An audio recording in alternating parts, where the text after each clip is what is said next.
नमस्कार सभी विद्यार्थियों का हार्दिक स्वागत। आज हम आपसे बातचीत करने वाले हैं लागत ज्ञात करने की विधियां, यानी कॉस्ट जो हम ज्ञात करेंगे किसी भी वस्तु की। जब हम लागत ज्ञात करते हैं तो कौन कौन से मेथड्स हैं जिनके माध्यम से हम वस्तु की लागत को ज्ञात करते हैं। अभी तक हमने ये जान लिया कि लागत क्या है, लागत का महत्व क्या है और जो कॉस्ट डिपार्टमेंट है उसका अन्य डिपार्टमेंट से क्या संबंध है। परंतु इसके साथ साथ आपको मेथड्स का भी पता होना चाहिए कि लागत ज्ञात करने की मेथड्स कौन सी हैं। ये बहुत महत्वपूर्ण प्रश्न है आप सभी के लिए। तो इसी प्रश्न का हल निकालते हुए, आपकी समस्याओं को दूर करते हुए आज हम अपन को बताएंगे लागत ज्ञात करने की विधियां। बहुत ही महत्वपूर्ण टॉपिक सभी विद्यार्थियों के लिए। तो शुरू करते हैं आज का हमारा टॉपिक, लागत ज्ञात करने की विधियां। देखिए, किसी वस्तु की लागत ज्ञात करने की विधि उद्योग की विशेषताओं, निर्मित वस्तु की प्रकृति पर निर्भर करती है कि हम किस वस्तु की जो लागत है वो ज्ञात कर रहे हैं, वो उस उद्योग की विशेषताएं और निर्मित वस्तु की नेचर पर डिपेंड करता है। लागत ज्ञात करने की प्रमुख विधियां जो हैं उनका हम आज आपको बताएंगे और उसका अध्ययन आज हम करेंगे। इसी क्रम में सबसे पहले जो विधि है वो है उपकार्य लागत विधि, जिसको कहते हैं जॉब कॉस्टिंग। आपने जॉब नाम तो सुना ही होगा। उपकार्य लागत से लेखा विधि उस स्थान पर प्रयुक्त होती है जहां निर्माण कार्य उप कार्य अलग अलग होते हैं। यानी निर्माण कार्य अलग होता है और उप कार्य है वो अलग होता है, और जहां एक ही प्रकार का उत्पादन बार बार नहीं होता है। यानी एक ही प्रकार का अगर उत्पादन होता है तो वहाँ पर दूसरी मेथड यूज की जाती है, और एक ही प्रकार का उत्पादन नहीं होता है तब ये मेथड यूज की जाती है, जिसका नाम है जॉब कॉस्टिंग। यह एक ऐसी विधि है जिसका प्रयोग ऐसे अप्रमाणित उपकार्यों जो प्राय ग्राहकों के निर्देशानुसार पूरे किए जाते हैं की लागत ज्ञात करने के लिए किया जाता है।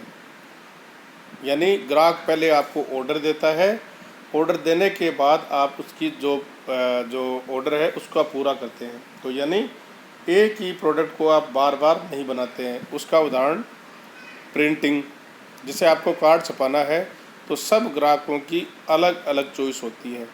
शादी का कार्ड छपाना हो, विवाह का कार्ड छपाना हो, मैरिज, बर्थडे का, ये कोई पार्टी का, फंक्शन का, सब की रेट अलग अलग होती है, साइज वगैरह सब कुछ अलग होता है।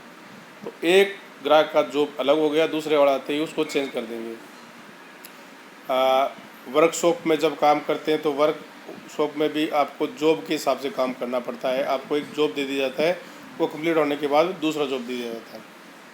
इसी के साथ उद्योग है जो फर्नीचर उद्योग है, जहाँ पर आप देखते हैं कि अलग अलग क्वालिटी के प्रोडक्ट्स है वो तैयार किए जाते हैं। टेबल की साइज़ अलग होती है, सोफे की साइज़ अलग होती है, बेड की साइज़ अलग होती है, सबको अलग अलग डिज़ाइंस दी है।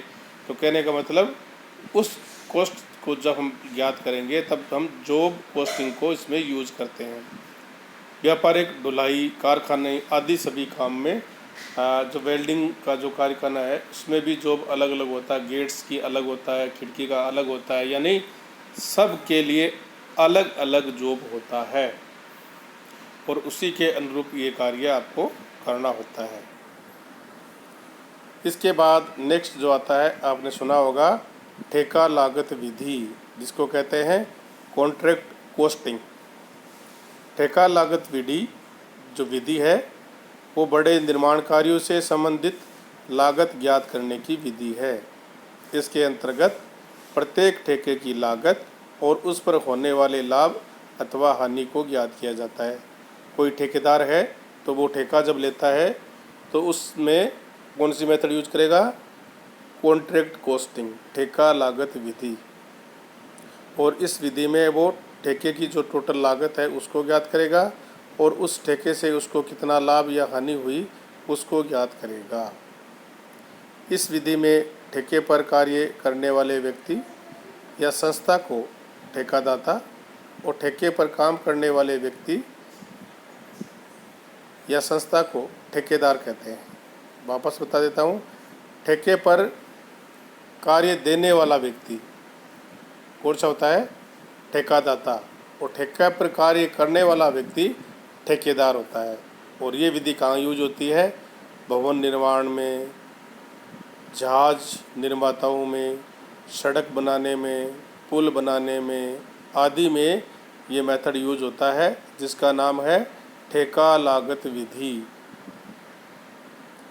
इसके बाद में नेक्स्ट जो विधि है उसको कहते हैं लागत जोड़ विधि, कॉस्ट प्लस मेथड। इस विधि में ठेके की राशि पूर्व निर्धारित नहीं होती है, बल्कि ठेके पर खर्च की गई वास्तविक राशि में एक निश्चित प्रतिशत लाभ जोड़कर ठेके का मूल्य ज्ञात किया जाता है। यानी पहले आप खर्चा कर लेते हैं, खर्चा करने के बाद उसमें आप एक निश्चित प्रतिशत लाभ जोड़कर ठेके का मूल्य है वो ज्ञात किया जाता है। इसके बाद में यूनिट कॉस्टिंग, इकाई लागत विधि। ये विधि वहाँ अपनाई जाती है जहाँ उत्पादित जो वस्तु है की इकाइयाँ एक समान होती हैं तथा निर्माण कार्य निरंतर चलता रहता है। वह उत्पादन की प्रति इकाई लागत ज्ञात करने के लिए कुल व्यय में उत्पादन की कुल मात्रा का भाग दे दिया जाता है और भाग देने पर आपको प्रति इकाई लागत है वो ज्ञात हो जाती है। ये विधि ईंटों के भट्टे, कोयले की खानों, सीमेंट उद्योग, कागज उद्योग आदि में प्रयुक्त होती है। कौन सी विधि? Unit costing. आपको जब जो टेस्ट होगा उसमें आपको ये सब बातें बतानी है, पूछा जाएगा, तो पूरा ध्यान से आप इसको सुने। कौन सी विधि किस जगह काम में ली जाती है इसका आपको ध्यान होना चाहिए। तो इकाई लागत विधि ईंटों के भट्टे, कोयले की खानों, सीमेंट उद्योग, कागज उद्योग आदि जगह इसको प्रयुक्त किया जाता है। इसके बाद में आता है परिचालन लागत विधि, जिसको कहते हैं ऑपरेटिंग कॉस्टिंग। ये प्रत्येक चैप्टर आपका कॉस्टिंग से संबंधित होगा। जो मेथड्स मैं बता रहा हूँ इसके हिसाब से ये आपकी आगे बुक्स का चैप्टर होंगे। जैसे ऑपरेटिंग कॉस्टिंग का आपके पास एक चैप्टर होगा, यूनिट कॉस्टिंग का आपके पास चैप्टर होगा, कॉन्ट्रैक्ट कॉस्टिंग का आपके पास चैप्टर होगा। तो सबके एक एक चैप्टर आपके पास होंगे। और इसमें जो परिचालन लागत विधि है का प्रयोग उन संस्थाओं में किया जाता है जो वस्तुओं का उत्पादन स्वयं न करके बल्कि विभिन्न प्रकार की सेवाएं प्रदान करती हैं।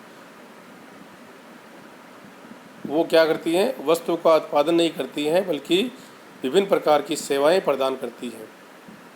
वास्तव में परिचालन लागत सेवा प्रदान करने की लागत है।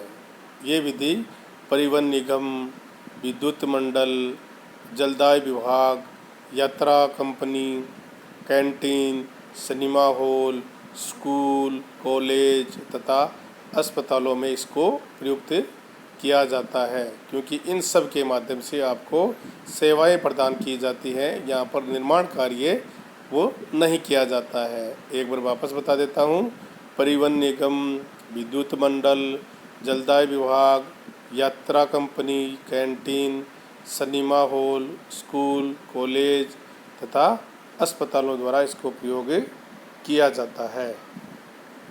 इसके बाद जो मेथड आती है वो सबसे महत्वपूर्ण मेथड है और इससे संबंधित क्वेश्चन आपके जरूर पूछे जाते हैं। उसका नाम है प्रोसेसिंग कॉस्टिंग मेथड, प्रक्रिया लागत विधि। यदि किसी वस्तु को उत्पादन विभिन्न तथा पृथक पृथक चरणों में से होकर गुजरना पड़ता है। तो प्रत्येक जो चरण होता है, स्टेप होता है, उसकी उत्पादन की जो लागत है उसको ज्ञात करने की प्रक्रिया लागत विधि इसमें अपनाई जाती है। और ये प्रत्येक प्रक्रिया के लिए अलग अलग खाता आपको खोलना होता है, जैसे process first, process second, process third और प्रोसेस फाइनल अकाउंट। तो प्रत्येक प्रक्रिया के लिए आपको अलग से कॉस्ट ज्ञात करनी होती है और उसको अलग से उसकी लागत आपको ज्ञात करनी होती है। ये विधि कहाँ या यूज की जाती है? चीनी, साबुन, विस्फोटक जो पदार्थ होता है, तेल, पेट्रोल, वनस्पति घी, रासायनिक पदार्थ, खाद्य पदार्थ आदि उद्योगों में प्रोसेसिंग कॉस्टिंग को यूज किया जाता है। आपको मैं बार बार ये बता रहा हूँ कि आपको ये ध्यान होना चाहिए कि प्रोसेस लागत विधि जो है उसको कहाँ यूज किया जाता है। तो बता देता हूँ, चीनी है, साबुन है, विस्फोटक पदार्थ है, तेल, पेट्रोल, वनस्पति घी, रासायनिक पदार्थ, खाद्य पदार्थ आदि उद्योगों में इसको प्रयुक्त किया जाता है। इसके बाद लास्ट जो विधि है उसको बोलते हैं बैच कॉस्टिंग, समूह लागत विधि। इस विधि का प्रयोग ऐसे उद्योगों में किया जाता है जहां उत्पादन कार्य को बहुत से समूहों में विभाजित कर दिया जाता है। यहाँ वस्तु के समय की लागत आपको ज्ञात करनी, ग्रुप की जो लागत है, बैच की जो लागत है, वो लागत आपको ज्ञात करनी होती है।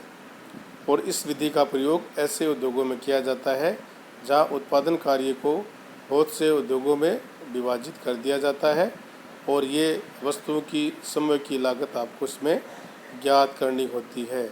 ये विधि बिस्कुट, दवाइयों तथा इंजीनियरिंग कारखानों में प्रयुक्त होती है। आपको ये भी ध्यान रखना है कि समूह लागत विधि, जिसको बैच कॉस्टिंग बोलते हैं, का प्रयोग बिस्कुट, दवाइयों तथा इंजीनियरिंग कारखाने जो होते हैं उसमें इसको यूज किया जाता है। और लास्ट में आप सभी का बहुत बहुत धन्यवाद, थैंक यू। आप सभी इसी प्रकार जुड़ते रहिए और ज़्यादा से ज़्यादा इस वीडियो को शेयर करें, लाइक करें, ताकि आपको और अच्छे अच्छे वीडियो मिल सके। आप सबका सहयोग बना रहे, आप सभी स्वस्थ रहें और अपनी स्टडी को जारी रखें। बहुत बहुत धन्यवाद, थैंक यू।